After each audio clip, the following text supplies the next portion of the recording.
So concerning that, the governorship candidate Jandor of the PDP was here, and he said he had evidence that when he contacted billboard owners, they returned their money after payment, and he showed us the receipt of payment. And what was said was that the government will not be happy with us if we take it.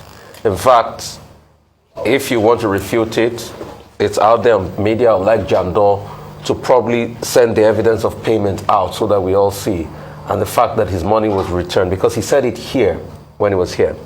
Secondly, I'd like to also ask you this. There's a response on this day that says, Atiku Tinubu currently designed has destroyed your bullion van plan. So the question is it because of the bullion van plan that Tinubu was saying all what he said yesterday? And tell us about, let's talk more about how bullion vans were entering somebody's house on election day in 2019. Because you see, we've not gotten to the end of that bullion van matter. If you correct me if I'm wrong, I'm not sure that there are polling units inside bullion van. What was money needed for an election day? Was it for vote buying? And until today, we've not heard the last of that bullion van matter. And they've also raised it now. What is this bullion van plan that the PDP campaign is saying? And what really happened? What was those bullion vans for? Did they just stroll to visit? Or what really happened with those bullion vans in the last election? Because there were pictures and videos there. Well, on Mr. Jandor's matter, I would say that statement is not correct. If he claimed to have paid, and I think that receipt should be authenticated, we should check the bank where that money was paid. We should check the account that they claimed that the money was paid. And from there, we pick it up to know what exactly happened. The LASA does not directly control the system. It only kind of making sure that the private sector that have come into play do what is needful.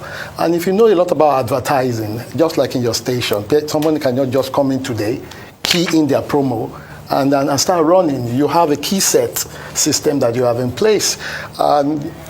We should investigate that matter, and we take it on from there. On the other question of the bullion van or no bullion van and all of that, I think that matter has been put to rest. There was no money in the bullion van.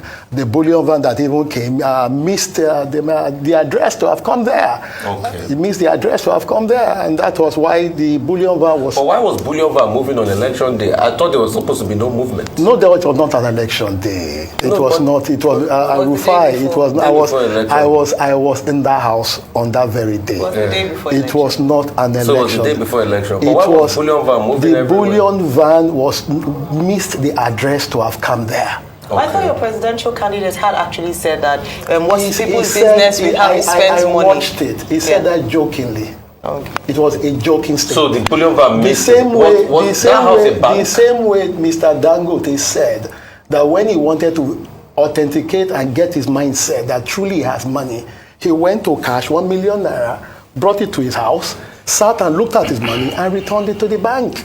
No, but I just want to get this right. You said the bullion van missed its way to come into the place. Yes. But that place is not a known bank, or was it a bank? I just want to get to the root of it. There are some companies that have high staff that pay their staff with cash, okay, right? That bullion van missed his way there. Okay. And it was not invited by Asiwaju or anybody. Okay, comrade. Bullion vans have become unidentified moving objects or flying objects in Nigeria. That's fine. We hope this time around nobody will carry bullion vans around. The CBN has even made that impossible. Nobody is going to carry any bullion van, so which is fine. But let me ask you, to go back to this Jandor issue. Funke Akindele went to Ikosi fruit market yesterday to campaign. Okay, Lagos State government, your party is saying, oh, we'll provide level playing field in Lagos. But the People's Democratic Party is protesting that Funke Akindele, deputy governorship candidate of the PDP, was chased out of that market by hoodlums. And that's not the only place where they were chased out by hoodlums. And that as they go from ward to ward, they are not even allowed to put their campaign materials or distribute their campaign materials.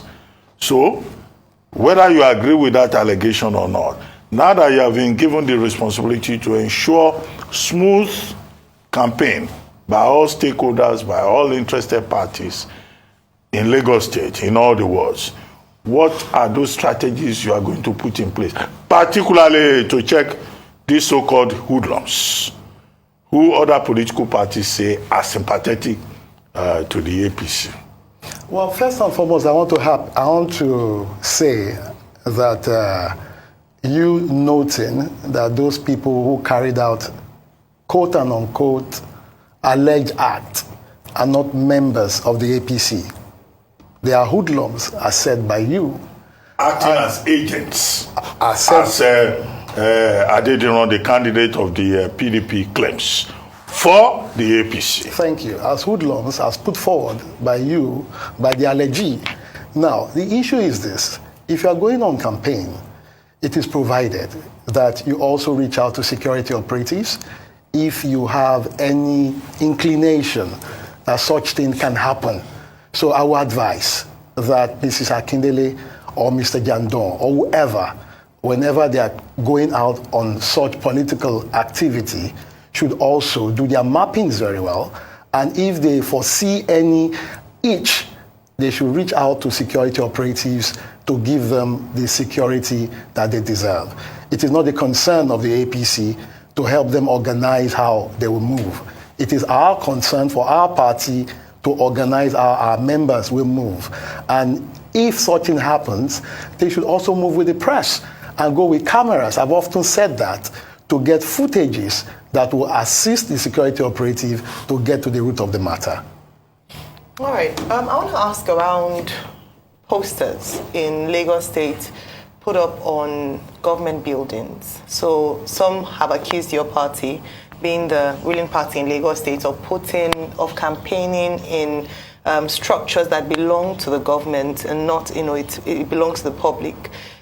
How would you respond to that? So, for instance, the Oshodi bus terminal in some local government areas and the likes. Should you be campaigning in what is accessible to all Lagosians and not a private property? Well, this cut across all parties, all players. I'm speaking to the APC now. Yeah, it cut across all parties, all players. APC alone have not done that. And like you have said, is a public property, not a private property.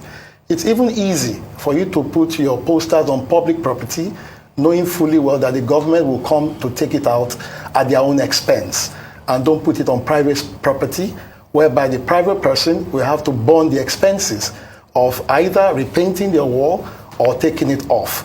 But again, we are moving on to a state whereby we'll be able to conform and confine ourselves to some certain spots where these things can be put out. But again, if we go ahead and say XYZ cannot do this, the same you will say that, according to the information given to you, that we have prevented them from carrying out their civic responsibility to put out their information. But such thing will be corrected in future. Okay. So I'll have to go back to the poster and outdoor before you also, by chance tell us the plans you have, for this new position. Can I have a glass of water? Yes, please. We'll get you a glass of water. And congratulations on your new position, I should say. I've not said that to you. And Happy New Year to you, my brother. Happy New Year to you too. Yes. So real quickly, the airport, you said you only saw posters around. They said most of those things were owned by FAN. That's what I just been made to understand.